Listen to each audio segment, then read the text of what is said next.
ગુજરાતમાં છેલ્લા થોડા સમયથી હવામાનમાં અનિશ્ચિતતા જોવા મળી રહી છે અને હવે ફરી એકવાર કમોસમી વરસાદની શક્યતાએ ખેડૂતોની ચિંતા વધારી દીધી છે.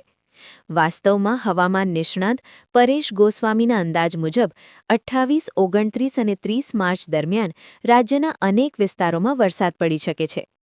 આ વિસ્તારોમાં પડી શકે છે વરસાદ.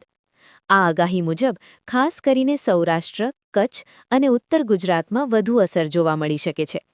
આ વિસ્તારોમાં વેસ્ટર્ન ડિસ્ટર્બન્સના કારણે વાતાવરણમાં પલટો આવી શકે છે, જેનાથી ગાજવીજ સાથે વરસાદ પડવાની શક્યતા છે.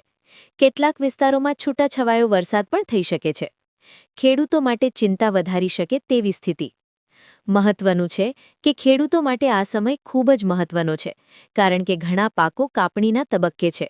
આવી સ્થિતિમાં કમોસમી વરસાદ પાકને નુકસાન પહોંચાડી શકે છે. ખાસ કરીને ઘઉં, જીરું અને અન્ય રબી પાકોને નુકસાન થવાની ભીતિ છે. હાલમાં વાતાવરણમાં અચાનક ફેરફાર થવાના કારણે ખેડૂતોને સલાહ આપવામાં આવે છે કે તેઓ પોતાના પાકનું સંરક્ષણ કરવા માટે યોગ્ય પગલાં લે.